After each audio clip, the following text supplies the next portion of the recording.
ബഹുമാനപ്പെട്ട വിധികർത്താക്കളെ, ഇവിടെ കൂടിയിരിക്കുന്ന സഹോദരി സഹോദരന്മാർ, പ്രിയപ്പെട്ടവരെ, കാറ്റടിച്ചും കടലിൽ പൊഴിയിൽ നിന്നും പടുത്തുയർത്തിയ നാടിനെ ചുവട് വെച്ചിരുന്ന മണ്ണിനെയും മനുഷ്യനെയും ഒന്നായി കണ്ട് കൈയോടെ കൈ ചേർത്ത് നിൽക്കാൻ പഠിപ്പിച്ച നാടിനെ കാലം തൂത്തെറിഞ്ഞ പഴയ കാലം നൽകിയ യാത്രകളെയും ഉള്ളിൽ ചേർത്ത് ആധുനിക കാലത്തിന്റെ തണലിൽ ചേർന്ന് നിന്ന് വർത്തമാന കാലത്തിന്റെ അതിനൂതന അന്തർധാരയിലൂടെ സഞ്ചരിക്കുന്ന നിങ്ങൾ ഓരോരുത്തരും ഒരിഞ്ച് സമയത്തെ കടമായി വാങ്ങി വിദ്യാർത്ഥികളുടെ മാനസികാരോഗ്യത്തിന്റെ പ്രാധാന്യം എന്ന വിഷയത്തെ അടിസ്ഥാനമാക്കി ഏതാനും കാര്യങ്ങൾ പറഞ്ഞുകൊള്ളട്ടെ. ഭാവിയിൽ സമൂഹത്തെ നയിക്കേണ്ടവരെന്നില്ലേ ഓരോ കുട്ടിയുടെയും ശാരീരികവും മാനസികവുമായ ആരോഗ്യം വളരെയധികം പ്രാധാന്യം അർഹിക്കുന്നു. നമുക്കെല്ലാം അറിയുന്നതുപോലെ ഒരു ഇലക്ട്രോണിക് യുഗത്തിലൂടെയാണ് നാം ഇന്ന് കടന്നു പോകുന്നത്.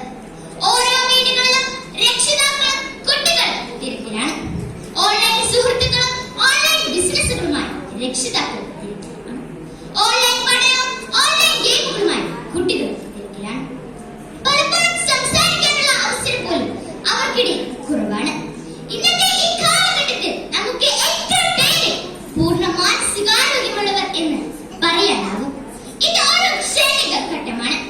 മനസ്സിന്റെയോ ശരീരത്തിന്റെയോ ഏതെങ്കിലും ഒരു പരാജിതമായ അവസ്ഥയിൽ നിന്നും അതിജീവനത്തിന്റെ ചലനം. നാം ഇന്ന് ഏറ്റവും കൂടുതൽ മാനസിക പ്രശ്നങ്ങൾ കണ്ടുവരുന്നത് വിദ്യാർത്ഥികളിലാണ്. ന്യൂക്ലിയർ ഫാമിലിയായി ഒറ്റപ്പെട്ട് താമസിക്കുന്നവരുടെ കുടുംബങ്ങളിലെ കുട്ടികൾ സമൂഹ ബന്ധം കുറഞ്ഞ് സ്വാർത്ഥരായി കാണപ്പെടുന്നു. ഉറക്കക്കുറവ്, ചിട്ടയില്ലാത്ത ജീവിത രീതി എന്നീ രോഗങ്ങൾ ഇവരിൽ കൂടുതലാണ് എന്ന് പഠന റിപ്പോർട്ടുകൾ തെളിയിച്ചിട്ടുണ്ട്. പലപ്പോഴും മാനസിക പ്രശ്നങ്ങൾ അനുഭവിക്കുന്നവർ എന്തുകൊണ്ടാണ് നിശബ്ദരായിരിക്കുന്നത് എന്ന് നിങ്ങൾ ചിന്തിച്ചിട്ടുണ്ടോ? അവർക്ക് പുറത്തു പറയാനുള്ള മടി അതാണ് കാരണം. ഇവരുടെ മാനസിക പ്രശ്നങ്ങൾ രക്ഷിതാക്കൾ തന്നെ കണ്ട് മനസ്സിലാക്കണം. വിദ്യാർത്ഥികൾ വളരുന്ന പ്രായമാണ്. അടങ്ങാൻ ഞങ്ങൾക്ക് മനസ്സില്ല എന്നതാണ് അവരുടെ ചിന്താഗതി. അവർക്ക് ഊർജ്ജം കൂടുതലാണ്. അതിനാൽ അടങ്ങിയിരിക്കണം എന്ന് നിരന്തരം ശാസിച്ച് വിഷമിപ്പിക്കാതെ അവരുടെ ഊർജ്ജത്തെ എങ്ങനെ പ്രയോജനപ്രദമാക്കാം എന്ന് ചിന്തിക്കുക. പപ്പ ഭരണം വേണ്ടപ്പ. ഈ പാട്ട് പാടിയില്ലെങ്കിൽ മിക്ക കുട്ടികളുടെ മനസ്സിലിരിപ്പ് ഇത് തന്നെയാണ്. ചെറുതും വലുതുമായ എല്ലാ പ്രശ്നങ്ങളിലും മാതാപിതാക്കൾ തലയിടാതെ അവരെ സമാധാനത്തിൽ കാര്യങ്ങൾ പറഞ്ഞ് മനസ്സിലാക്കണം. ബന്ധുവീടുകളിലും മറ്റു വിനോദയാത്രകളിലും കുട്ടികളെ കൂടുതലായി കൊണ്ടുപോകുക.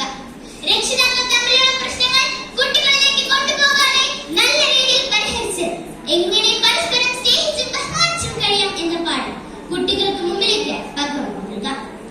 വിദ്യാർത്ഥികളുടെ മാനസികാരോഗ്യത്തിന് അവരുടെ ശാരീരികാരോഗ്യത്തോടൊപ്പം പ്രാധാന്യമുണ്ട്. ശരീരത്തെ സംരക്ഷിക്കേണ്ട അതേ ഗുണമേന്മയോടെ മാനസികാരോഗ്യം നേടാനുള്ള സൗകര്യം അവർ അർഹിക്കുന്നു. ബ്രിട്ടീഷ് രാജകുമാരിയായ കേറ്റ് മിഡിൽട്ടന്റെ വാക്കുകളാണിത്.